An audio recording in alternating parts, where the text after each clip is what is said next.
Hello everyone and welcome to this video. Now it's like the time of year in like the viral community where we get a lot of like people doing videos where like they show like say like the top 10 albums like off like the year, like what were like released.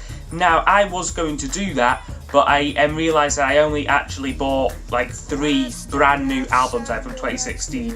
Yeah, not great, but I am not a massive fan of like modern music. Like I'll just quickly show you like 3 what I bought though. Like just quickly like go over there. First one was Mudcrutch 2, Tom Petty's sort of like side project band. This was a good album, not great but like pretty good though. Lots of like different like vocalists like on like this album, like each of like the band members I guess like a turn to sing. It was pretty good, this one. Like I did like quite enjoy this one. This one was actually bought for me from like my good friend James Lobban. He got me this, which is an album by a band called Sulk, and the album is called No Illusions.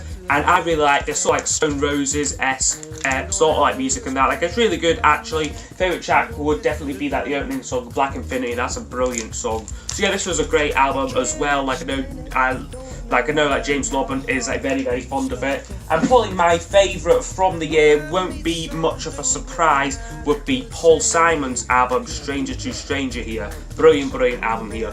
Right, but instead of just showing like those 3 albums, what I thought I would do was like a top 10 list of like the albums what I have like reviewed this year. Sort of like like Rock Boy does, where he keeps like a scoreboard of like his like album reviews. That's sort of like what I've been doing. So like I'm just going to go over like my top 10 list of albums what I have reviewed in 2016.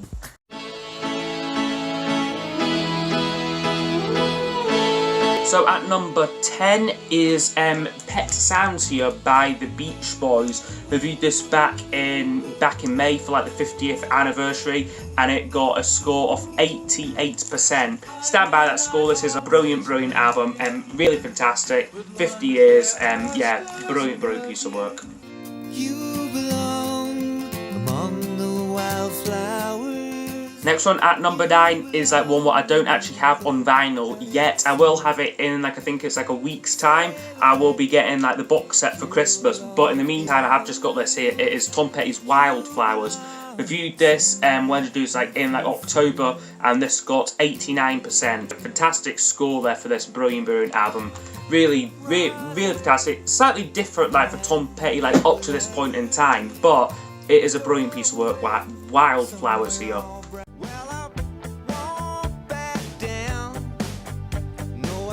Next one at number 8 is like another Tom Petty album. Now like there are like a lot of like Tom Petty albums in like this list, probably just because I have reviewed like a ton of like his stuff like this year.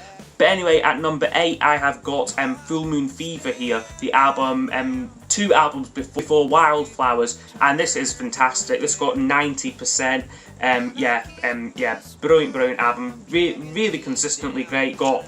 Got some brilliant hits on it like Free Falling, I Won't Back Down and Running Down a Dream, as well as a lot of like really great solid album cuts as well. So yeah, brilliant album here, Tom Petty, Full Moon Fever. We're so sorry, Uncle Albert. Now at number 7 I have got a Paul McCartney album here. I believe this was like the first album what I reviewed with like my new scoring system and that, like where like I've been keeping like a percentage score. It is Ram here. Brilliant album. Like this is still among my favourite McCartney albums. Definitely would be in like my top 3 for him. Like I would say, like it always changes, that sort of thing. But as things stand, this would still be like one of like my absolute favourites. Got 90%, like as I said, and yeah, brilliant piece of work. One of the best solo Beatles albums out there.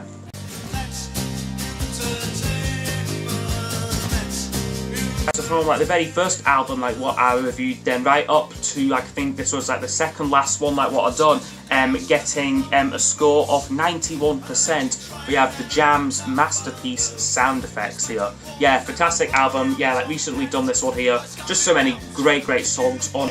It really captures that great like new wave sound of like the late 70s, early 80s stuff. Like I really love the era like in music, and like that's what like late 70s, early 80s. There was some brilliant stuff coming out, and like the Jam were just like one of like many great bands like around then. So yeah, this is definitely like one of like their strongest albums here, Sound Effects.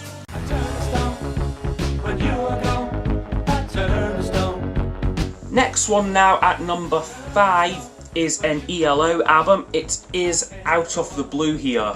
Yeah, brilliant piece of work this as well. Got 91% also, and yeah, this was just fantastic. It is a double album. I believe it is the only double album to feature in that top 10 list, and it's just so brilliant, so consistently great.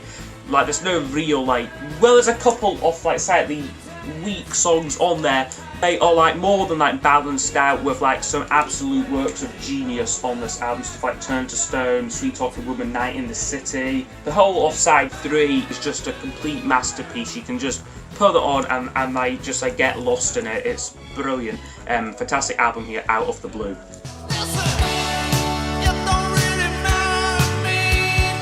Number 4 is another Tom Petty album, and reviewed this one back in June, and it is Damn the Torpedoes. Definitely my favourite Tom Petty album, and yeah, just again, fantastic album, like a fantastic era of music. Like 1979 this came out, and really consistent as well. We've got some of his like most well-known songs on this album, like Refugee, Here Comes My Girl, and Don't Do Me Like That. And then like, yeah, like every song on this album is just great. It is one of those albums which has no weak songs on it, as are all of like the albums like from now on, like in like the list. It's a living thing. Number 3 now. Now this definitely ranks among like my top 10 albums of all time. Like this list technically isn't like my favourite like of like all time. Like it's just the ones that I have like reviewed so far.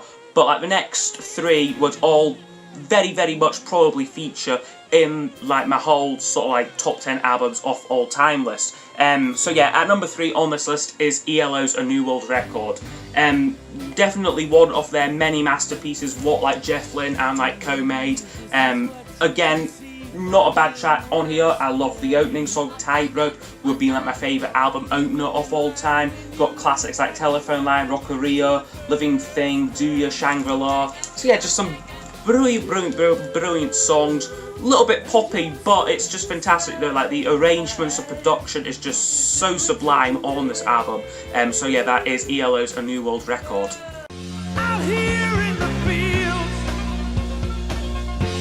Number 2 now, I have got a album by The Who.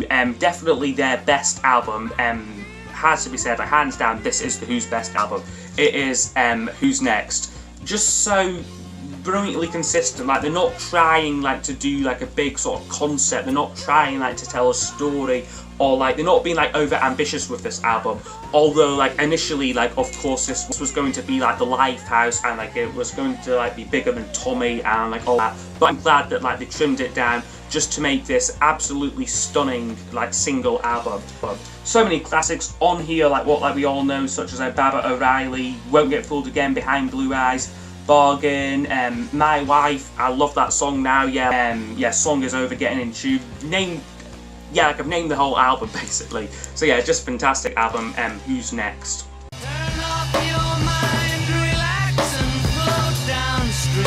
But now at number 1 on my list of albums reviewed this year, would probably be my favourite album of all time. It is the Beatles' Revolver.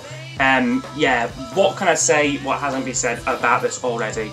Just a fantastically consistent piece of work. Sorry about like the glare in that ear, like so like track listing is like a little bit difficult to see, but I'm sure you all know the songs on this album anyway.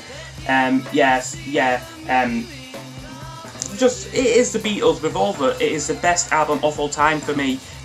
So consistent, so many different styles and sounds. Like they really are developing like as songwriters, as like musicians, and like getting like these like sort of like different ideas out there in like the songs. So yeah, 50 years this album celebrated back in August, and yeah, it's just fantastic album here, the Beatles' Revolver. So yeah, I hope you have enjoyed this quick video of like my top 10 albums what I have reviewed this year. Like as I said, like that isn't like a list of like my top 10 all-time favourites, because I haven't reviewed like every album like what like I've got. But that is just like some of like my favourites what I have like gone over. They're all fantastic albums there, like what I showed. Like I would recommend them all like endlessly to like you. It's just they are just all brilliant albums. So yeah, I hope you have enjoyed this video, and like I will see you all next time for the next video. Goodbye.